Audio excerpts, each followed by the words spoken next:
दक्षिण दिशा में एक श्रेष्ठ पर्वत है जिसका नाम देवगिरी है। वह देखने में अद्भुत तथा नित्य परम शोभा से संपन्न है।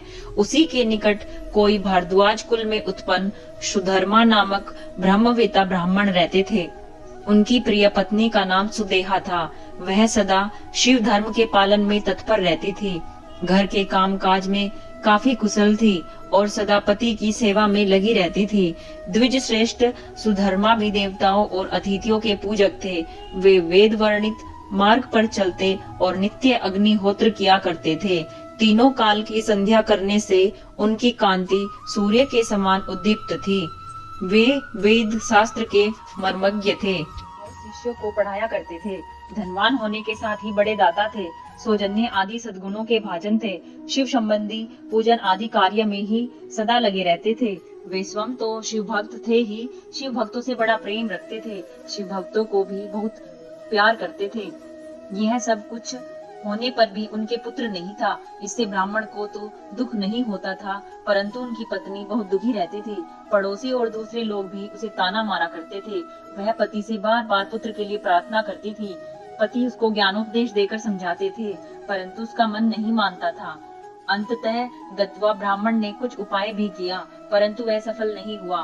तब ब्राह्मणी ने अत्यंत दुखी हो बहुत हट करके अपनी छोटी बहन घुष्मा से पति का दूसरा विवाह करा दिया। विवाह से पहले सुधर्मा ने उसको समझाया कि इस समय तो तुम बहन से प्यार कर रही हो, परंतु जब इसके पुत्र हो जाएगा तब इससे स्पर्धा करने लगोगी। उसने वचन दिया कि मैं बहन से कभी जलन नहीं करूंगी। विवाह हो जाने पर घुष्मा दासी की भांति बड़ी बहन की सेवा करने लगी। सुदेहा भी उसे बहुत प्यार करती रही। घुष्मा अपनी शिव भक्ता बहन को आज्ञा से नित्य 101 पार्थिव शिवलिंग बनाकर विधि पूर्वक पूजा करने लगी। पूजा करके वह निकटवर्ती तालाब में उनका विसर्जन कर देती थी। शंकर जी की कृपा से उसके एक सुंदर सौभाग्यवान और सद्गुण संपन्न पुत्र हुआ। घुष्मा का कुछ मान बढ़ा। इससे सुदेहा के मन में जलन पैदा हो गई। समय पर उसका पुत्र का विवाह हुआ। पुत्र वधू घर में आ गई। अब तो वह और भी जलने लगी। उसकी बुद्धि भ्रष्ट हो गई और एक दिन उसने रात में सोते हुए पुत्र को छुरे से उसके शरीर के टुकड़े टुकड़े करके मार डाला और कटे हुए अंगों को उसी तालाब में ले जाकर डाल दिया जहाँ घुष्मा प्रतिदिन पार्थिव लिंगों का विसर्जन करती थी। पुत्र के अंगों को उस तालाब में फेंककर वह लौट आई और घर में सुख पूर्वक सो गई।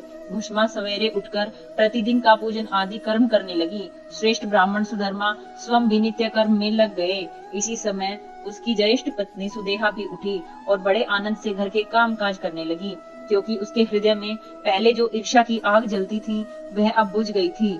प्रातः काल जब बहू ने उठकर पति की सैया को देखा तो वह खून से भीगी दिखाई दी और उस पर शरीर के कुछ टुकड़े दृष्टिगोचर हुए। इससे उसको बड़ा दुख हुआ। उसने अपनी सास घुष्मा के पास जाकर निवेदन किया, उत्तम व्रत का पालन करने वाली आर्ये, आपके पुत्र कहाँ गए? उनकी शैया रक्त से भीगी हुई है और उस पर शरीर के कुछ टुकड़े दिखाई देते हैं। हाय, मैं मारी गई, किसने यह दुष्ट कर्म किया है? ऐसा कहकर वह बेटे की प्रिय पत्नी भांति भांति से करुण विलाप करती हुई रोने लगी। सुधर्मा की बड़ी पत्नी सुदेहा भी उस समय हाय मैं मारी गई ऐसा कहकर दुख में डूब गई। उसने ऊपर से तो दुख किया, किंतु मन ही मन वह हर्ष से भरी हुई थी।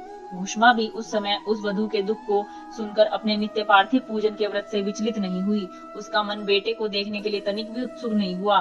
उसके पति की भी ऐसी ही अवस्था थी। जब तक नित्य नियम पूरा नहीं हुआ तब तक उसने दूसरी किसी बात की चिंता नहीं की। दोपहर को पूजन समाप्त होने पर घुष्मा ने अपने पुत्र की भयंकर शैया पर दृष्टिपात किया, तथापि उसने मन में किंचित मात्र भी दुख न माना। वह सोचने लगी, जिन्होंने यह बेटा दिया था वे ही इसकी रक्षा करेंगे।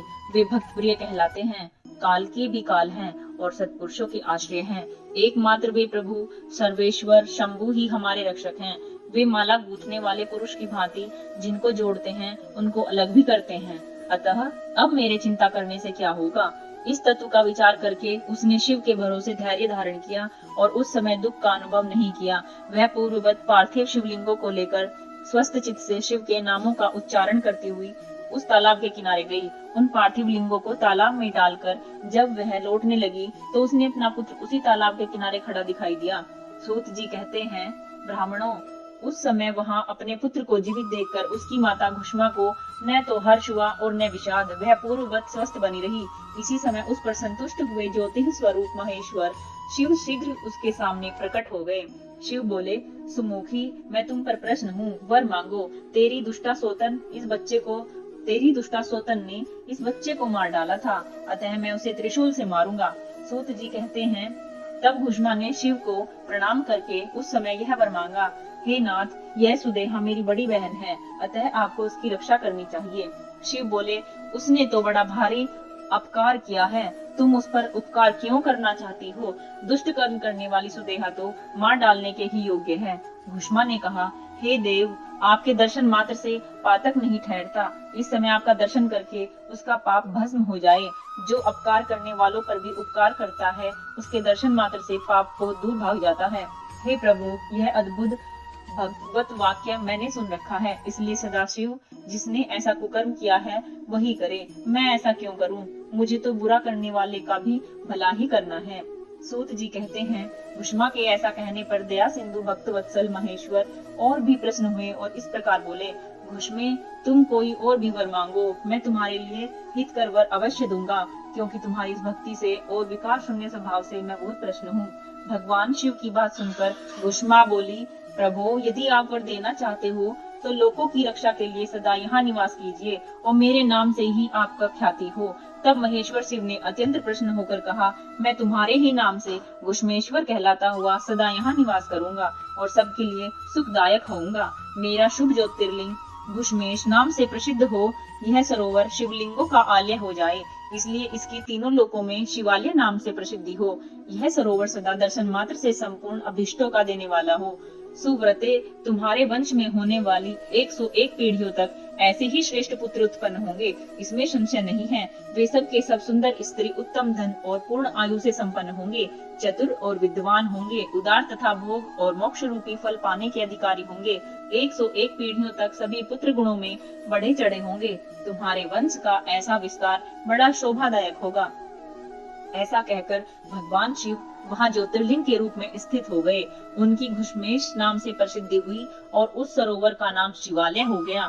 सुधर्मा, घुष्मा और सुदेहा तीनों ने आकर तत्काल ही उस शिवलिंग की 101 दक्षिणाव्रत परिक्रमा की। पूजा करके परस्पर मिलकर मन का मैल दूर करके वे सब वहां बड़े सुख का अनुभव करने लगे। पुत्र को जीवित देख सुदेहा बहुत लज्जित हुई और पति तथा घुष्मा से क्षमा प्रार्थना करके उसने अपने पाप के निवारण के लिए प्रायश्चित किया। मुनीश्वरों, इस प्रकार वह घुष्मेश्वर लिंग प्रकट हुआ। उसका दर्शन और पूजन करने से सदा सुख की वृद्धि होती है। जो भी घुष्मेश्वर कथा को पढ़ता और सुनता है, वह सब पापों से मुक्त हो जाता तथा भोग और मोक्ष को पाता है। ओम नमः शिवाय। श्री शिवाय नमस्तुभ्यम।